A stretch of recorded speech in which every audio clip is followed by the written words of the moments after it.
Olá, eu sou Amaury Cardoso, presidente da Fundação Ulisses Guimarães, do Estado do Rio de Janeiro. Através de vídeos, dos artigos, eu tenho levado o meu ponto de vista. Eu quero hoje trazer uma posição, inclusive um artigo que eu escrevi este ano, com relação ao século XXI, que é o século do empreendedorismo e oportunidades para as novas gerações. Eu quero iniciar fazendo uma análise sobre as grandes transformações que ocorreram com relação aos impactos das revoluções industriais.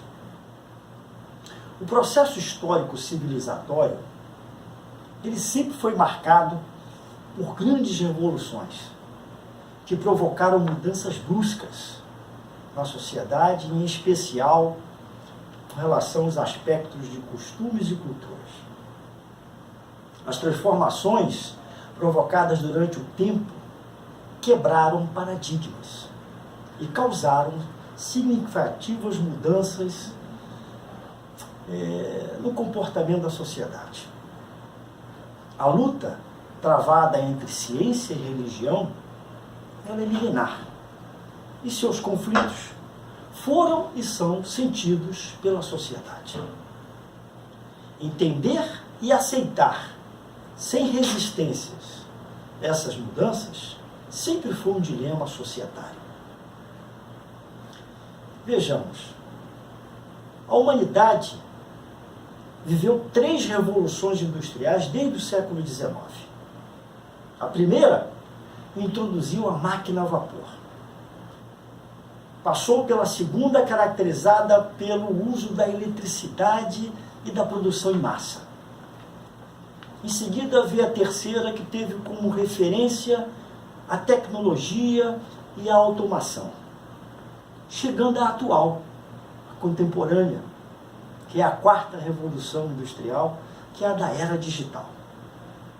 Essas transformações sucessivas na civilidade humana permitiram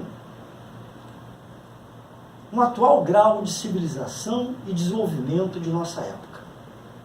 No entanto, esse processo não seria obra de planejamento de uma única pessoa ou grupo de pessoas.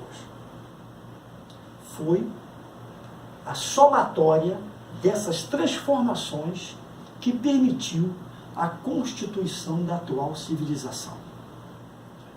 A primeira revolução industrial, ocorrida nos meados do século XIX, talvez por ter promovido a passagem de um longo período feudal, agrícola, para um ciclo industrial, onde a partir dela passou a influenciar fortemente a cadeia de ciclos sociais futuros, razão pela qual foi considerada o maior impacto civilizatório em vários aspectos da forma de vida em sociedade.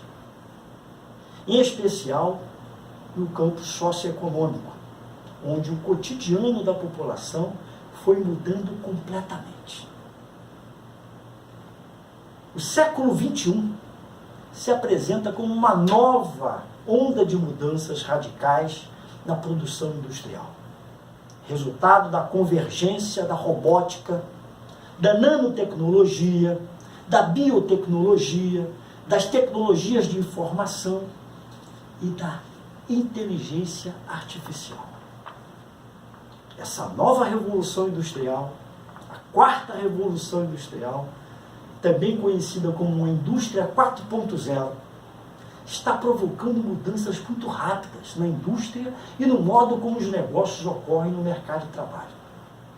Também nas relações desse mercado de trabalho com os clientes, na demanda de seus produtos, entre outros.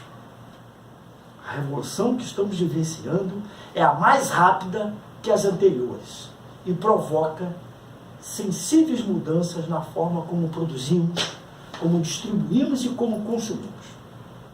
A 4ª revolução industrial em curso se caracteriza pela aceleração de todos os processos inovadores. Se não vejamos, eu cito aqui uma visão de Carl Schwab, no seu livro A Quarta Revolução Industrial, se não me engano. Ele tem um trecho que eu memorizei e pego muito a refletir sobre ele.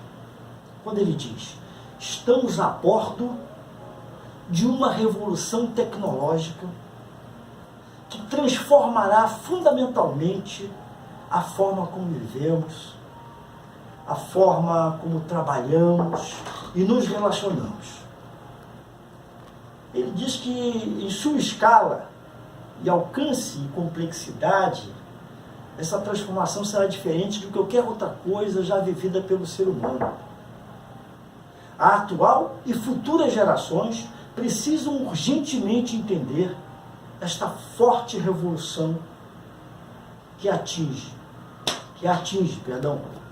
pois ela transforma sistemas econômicos, sistemas políticos, sociais e ambientais, exigindo se preparar constantemente para enfrentá-la e saber conviver com ela.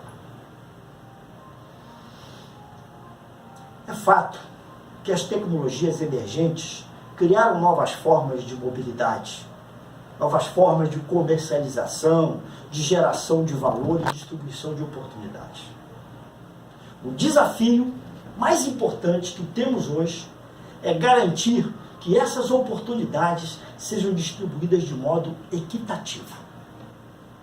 A história nos ensina que todas as revoluções têm ganhadores e perdedores. Nos resta entender esta forte revolução e termos mais ganhadores do que perdedores. Há, portanto, a urgente necessidade de garantir que mais pessoas, tanto quanto seja possível, participem desse futuro de tecnologias cada vez mais sofisticadas. Ao governo, cabe aumentar seus investimentos em educação, fornecendo o ensino como um todo, aliás, fortalecendo o ensino como um todo, de uma educação de qualidade, mas em especial fortalecendo no campo de ciências e matemática, com base em novos valores. A produção industrial dependerá cada vez mais da educação em áreas que possibilitem a formação de talentos capacitados a criarem e gerirem processos de alto desempenho, com base em valores como respeito ao meio ambiente e às diversidades humanas. Cito que a necessidade poderia aprofundar, que essa necessidade, me permitiria aprofundar um pouco mais sobre os impactos causados pela Revolução Industrial 4.0. Contudo, corro o risco de ficar um pouco longo, em razão de eu pretender também fazer um paralelo dessas transformações, né, e falar sobre a fundamental importância para a atual e próximas gerações de vir a ter uma forte atuação no aspecto do empreendedorismo. Ou seja, no mercado globalizado, empreendedor. É um grande gancho que vai ajudar esta e outras gerações a vencer as mudanças provocadas pela Revolução Industrial 4.0, como chamamos, é através do empreendedorismo. Por quê? Segundo uma pesquisa que eu tive acesso, cerca de 27 milhões de pessoas envolvidas no negócio próprio ou na criação de um negócio, o Brasil ocupa, em razão dessas 27 milhões de pessoas, ocupa a terceira posição no ranking mundial de empreendedorismo. Eu fiquei até surpreso. Terceira posição. Quem são os dois que estão à frente do Brasil? Primeiro, a gigante China, um país com 1 bilhão e 300 bilhões de habitantes, 369 milhões de empresários estão no ramo do empreendedorismo. Segundo, os Estados Unidos, que vem com 39 milhões de empreendedores. A conclusão é de uma recente pesquisa realizada pela Global Monitor, feita entre se não me engano, 54 países considerados como no mapa como os principais no ramo do empreendedorismo em nosso planeta. Essa reportagem eu li há pouco tempo e penso não estar me equivocando com relação a serem 54 países. Mas enfim, é algo neste quantitativo. E o Brasil, terceiro. Eu tenho acompanhado opiniões de vários especialistas nesse campo. Segundo a opinião desses especialistas, das quais eu concordo, não há cenário mais apropriado para se tratar de empreendedorismo que o cenário globalizado. Afinal, o empreendedor busca o quê? Oportunidades. E a globalização, por sua vez, oferece o quê? Oportunidades. A globalização é a integração econômica, social, cultural, política entre os países. E é o encurtamento das distâncias. Ela afeta todas as áreas da sociedade. Ao mesmo tempo em que isso nos permite uma maior acessibilidade às novas tecnologias, medicamentos, estudos, comércio, e dentre outras coisas. Nesse cenário tão controverso, multicultural, extremamente competitivo, o empreendedor profissional, que além de recursos de conhecimento, ele deve ser dotado de talento para empreender, de ser capaz de identificar os pontos negativos da globalização e criar barreira para elas. E ainda aproveitar-se das tantas oportunidades oferecidas e transformá-las em negócio lucrativo. Com todo o seu conhecimento e experiência, esse profissional é essencial para o desenvolvimento econômico e social de um município, de um estado e até do seu país. Atuando não só nas empresas privadas, não só nos órgãos públicos, mas na própria administração pública, né, mas também como um profissional autônomo, que até é chamado no mercado de empresário independente. Nesse contexto, é possível observar a importância do empreendedorismo no sucesso profissional das organizações. Isso é óbvio. Como se define um perfil empreendedor? É fácil definir um perfil empreendedor. Mas aproximar do ideal, não podemos deixar de reunir aspectos como liderança, riscos, independência, criatividade, energia, tenacidade, originalidade.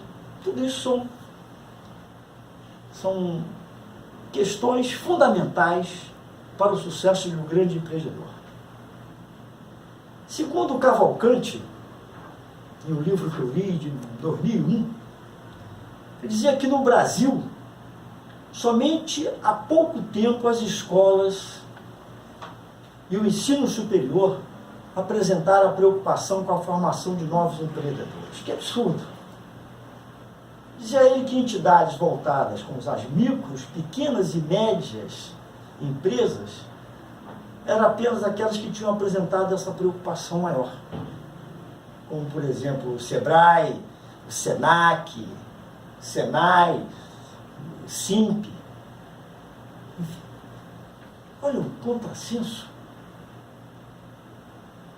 Brasil, o nosso ensino não estava voltado para uma questão tão importante que é preparar o jovem para o espírito empreendedor.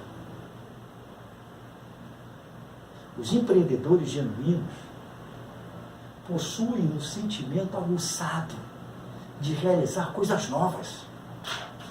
São aqueles que dão importância às pequenas coisas, pois acredito que elas se tornarão, num futuro, grandes conquistas.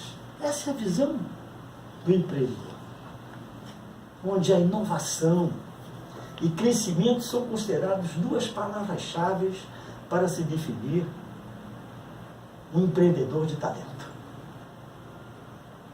Para o grande empreendedor, o dinheiro não é o mais importante, e sim mais uma ferramenta.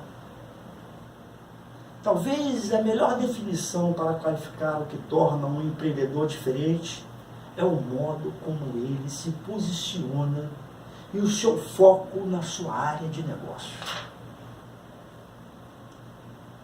Esse empreendedor busca transformar um sonho uma visão de oportunidade. E essa visão de oportunidade num negócio que gere valor e riqueza para a sociedade. Ele deve estar sempre pensando no futuro.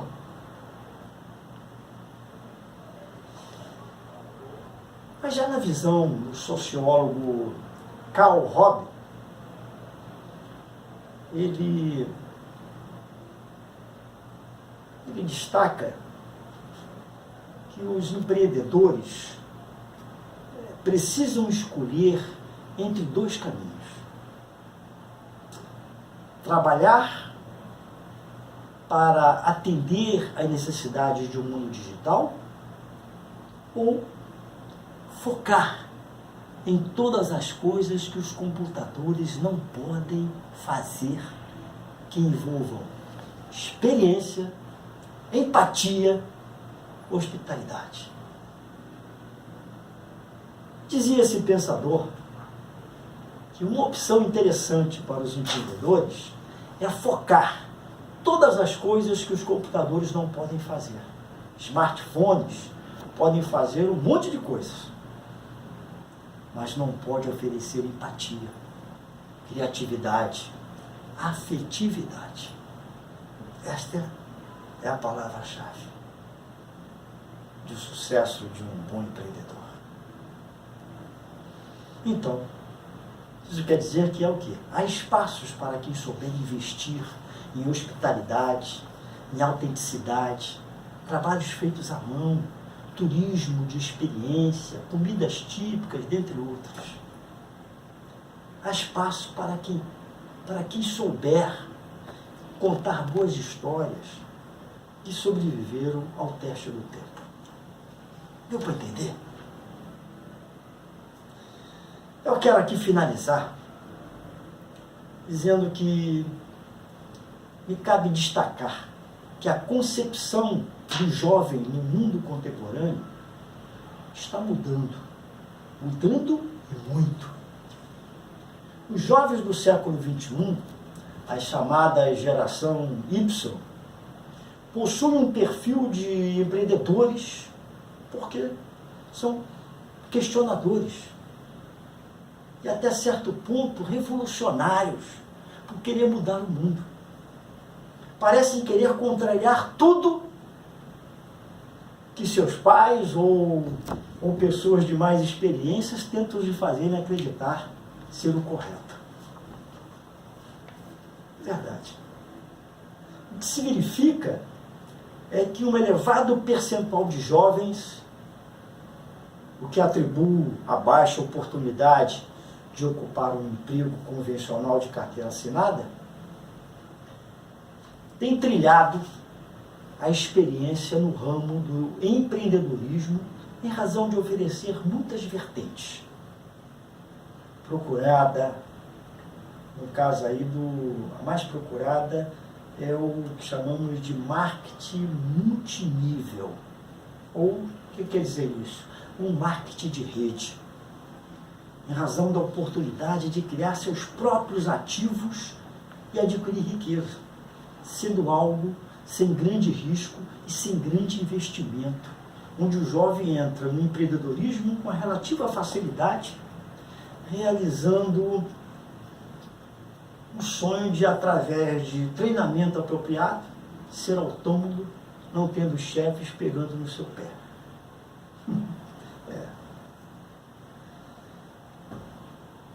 Ele só se submete aos resultados, tão somente. E as consequências dos resultados, ela vem em proporção direta do seu esforço. É isso. É isso que o mercado está sinalizando. E o jovem, com um mercado cada vez mais competitivo, cada vez com influências fortes de altas tecnologias, tem buscado nessa vertente do empreendedorismo, do seu dom, da sua criatividade, da sua inovação, o seu espaço no mercado de trabalho. Essa é a minha humilde colaboração do que eu tenho lido, do que eu tenho pesquisado sobre o assunto. Muito obrigado pela sua atenção. E se você quiser conhecer a minha opinião, o meu ponto de vista sobre outros assuntos, visite o meu blog de artigos www.amauricardoso, Amauri com Y, Cardoso com S, .blogspot.com.br.